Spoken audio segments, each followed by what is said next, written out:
Keep your eyes peeled most of all. Come out there to that right-hand side, you're going to see that darker brown animal that does kind of look like it's rocking some zebra party pants. Now that is an okapi, and because of their black and white stripes, people often think that the okapis are going to be related to the zebras, even when they're not at all. They're all right. They actually happen to be the only known relatives to the giraffe, and we can tell that really because the two are going to have pretty similar skull structures to one another. They will both also be making use of what's known as a prehensile tongue, meaning their tongues are going to kind of work like a set of hands or fingers for them, allowing them to wrap around on branches and kind of gather up any of the leaves that they may want to eat. Now, an okapi's tongue is going to be quite long. Their tongues are so long that they can lick their own eyeball, they can clean out their own ears, and they can even pick their own nose with their tongues. Lovely. Now, the stripes that we did see on them, they are going to be pretty effective for them. They kind of work like a set of camouflage for those okapis, helping them blend into those forest environments. Stripes are a pretty common characteristic of a lot of different animals out here, just like these antelope that we're going to be seeing up ahead. Out here, we're going to find the greater kudu and the bongos. Bongos are going to be the copper-colored antelope that we see with a set of horns, and the greater kudu will be the ones out here without. Now, they will both share the nickname the ghosts of the forest because they're both pretty rarely seen. They're going to spend a lot of their time kind of tucked away in bushes, staying pretty hidden away. And those stripes are going to help them do so, but for those bongos, their horns that are going to lean towards their backs allow them to run through bushes without getting themselves tangled up as they are trying to move on through.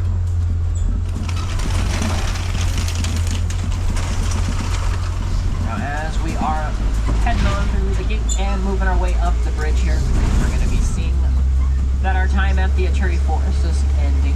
But our next stop is going to be down at the Safi River, home to some of the more aquatic and semi-aquatic animals here in Africa. Now, you'll want to keep your eyes peeled on any of the waters that you see, but also any of the banks that you might find down there as well. Now, to that right-hand side, you are going to see some of those larger white birds. Those are going to be the pink-backed pelicans, getting their name from the pink color that their backs are going to turn during mating season. They're colonial nesters as well, and a colony will have anywhere from 20 up to about 500 individual pelicans in it. We're looking at two of the Nile hippos here to our right. The hippos, they do spend most of their time in and underneath the water, so it's pretty cool to get to see the one here up on the bank.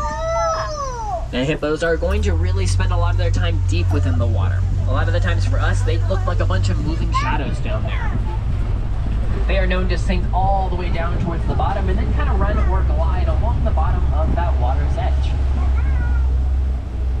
For those hippos, when they need to come up for air, as they do spend an extended period of time down there, their bodies will just naturally float back up to the top. They'll gather up any of the air that they may need before they do just sink all the way back down.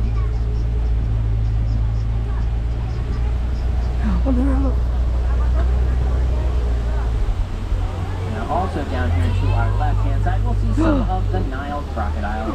Now, Nile crocodile are incredibly long. They're going to be just about as long as a giraffe is tall, averaging at about 16 feet in length, which does make them the longest of the reptiles here in Africa. Now, they don't really do a whole lot of moving around here. They tend to stick around in one spot for an extended period of time, as they'll wait for their source of food to come to them. Now, they'll eat once about every 1 to 2 weeks, but in moments of food scarcity, they could also go a couple of months without eating and still be just as fine. Now, they're known to eat about half of their body weight in a single sitting, and so there is really no need for them to eat super frequently. Now, we're going to be making our way out of the Safi River, but our next stop, it'll be down on the savannah, home to some of the most famous animals in the world, but also home to a pretty drastic change in the landscape, as it's an entirely different ecosystem than anything that we have seen so far. And it is going to begin with the baobab tree here to your right. Also known as the Tree of Life, the baobab tree gets that nickname from all of the water that it's going to store within that great big trunk. You can think about it kind of like the Savannah's juice box as well, as it does work as a watering source for many of the different animals that we may find while we're here on the Savannah.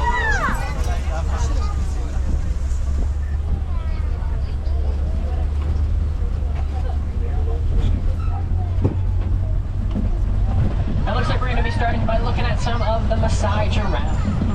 And the Maasai giraffe are going to have very, very jagged spots all over their bodies that do kind of look a little bit like puzzle pieces. That'll be a characteristic of them specifically. overall, the giraffe are the tallest animals in the world, ranging from just about 18 to 20 feet tall when full grown, and they'll spend most of their day eating, as they're known to eat for just about 20 or so hours of their day. Also hanging out there to the right is the Ankole cattle. Ankole cattle will be known for their great big horns, as both males and females do have them, and those horns are going to span at about 6 feet wide from tip to tip. Now, because their horns are so large, people do often believe that their horns are going to be quite heavy, but actually their horns are pretty light, weighing at about 10 pounds, due to the honeycomb-like structure that their horns are going to have to the interior of them. Now, out there to the left, you can see that den. Now, dens just like this one are often going to be great spaces to find some of the hunters here on the savanna. We're not really seeing a whole lot of movement or activity from any of them at the moment. We're going to start moving our way forward, taking a look at what we have up next. Up next are the wildebeest and the sable antelope. The sable antelope are going to be those 3 darker brown ones that you see all the way to the back. Now, the sable antelope, they are going to be known for those horns that curve towards their backs, and they will use their horns as a great way to defend themselves against predators that may try to come up from behind. When it comes to any sort of fight or flight situation for the sable antelope, they're pretty much almost always going to be choosing to fight. We've also got an eland out here in the bushes to the right, or to the left. Actually, looks like there's a couple eland. There's going to be one back behind the bushes as well. Now, elands, they are going to be a pretty large tan-colored antelope. They stand at about 6 feet tall at their shoulder. That will not include any of the additional height that their head, neck, or even their horns will provide for them. Those eland, they do have a pretty powerful set of legs to them as well, though, as they can leap about 6 feet directly into the air from a standstill.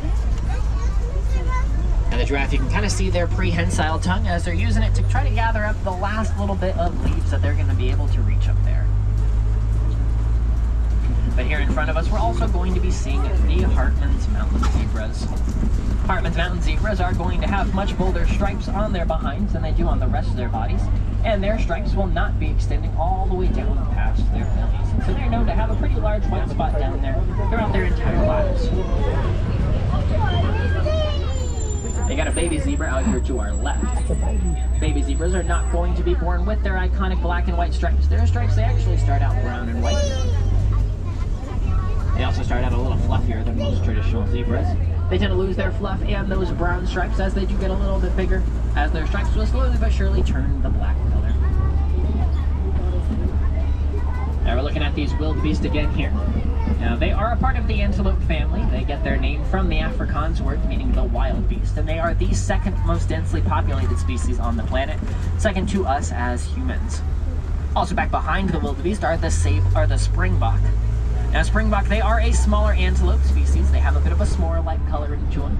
They'll be known for their ability to spring up into the air, as they can leap about 8 feet directly into the air, and then just about 13 feet forward. Now, their jumping is going to be pretty unique looking, as it kind of looks like they are just bouncing across the savanna, as if the savanna has one large trampoline for them. It's also going to have a pretty unique name to go along with it, as it will be known as pronking.